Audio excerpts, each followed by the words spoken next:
what's like the skill space between a con artist and like a really, really, really good poker player, right? Because both of them are. There's almost no overlap because poker players, it's very different because you're playing by the rules of the game, right? Bluffing is part of the game.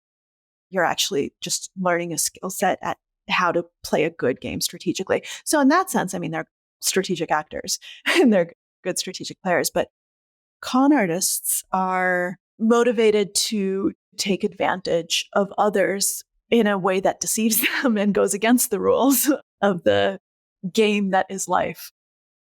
They take advantage of the norms of society and of the fact that most people aren't out to con us and that society is built on trust, that human beings are nice and kind and hopeful. And everything good about human nature is what con artists take advantage of and flip on their head. And I write about, in The Confidence Game, the dark triad of personality traits, which is something that con artists usually have at least two of the three. I say at least two because the dark triad is psychopathy, narcissism, and Machiavellianism. And psychopathy is just ridiculously rare, right? So most people don't have psychopathy just because, it's 3-4% of the population. It's an incredibly low number. But as you would have pointed out, it's not zero. It's not zero, right? No.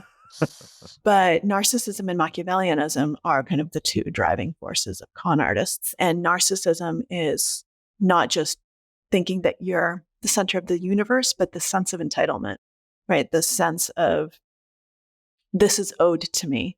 This is correct. So it enables you to justify taking from other people because you think that you deserve it more. So like, I didn't finish high school, but I'm going to steal this person's MD credentials and pass myself off as a doctor because I'm smarter than most doctors and I deserve it more, right? So I'm not doing anything wrong. I'm just righting the world. I'm righting the wrongs of the world. And then Machiavellianism, from Machiavelli's The Prince, is the ability to convince people to do what you want them to do, but have them think it's their own idea. So they don't feel like they're being manipulated by you. They feel like they're actually kind of doing it of their own volition, because that's the key of a con, right? A con artist is not, oftentimes they can't be prosecuted because they haven't broken any laws, because a con artist doesn't take, you give, right? A con artist is someone who gets you to trust them. And then you are the one who offers everything and they don't steal it from you. It's not like they say, give me your money. Madoff, people were begging him to take their money. Please take my money, please. Or do you think you could accommodate me? You could find some space for exactly. So that's kind of that type. And a poker player is just someone who is good at strategic thinking, good at logic, good at kind of rational thinking, managing emotion, those types of things. That said, there's overlap because, of course, there are con artists in the poker world, just like there are con artists in journalism and there are con artists in politics. We talked about George Santos, and in every single walk of life.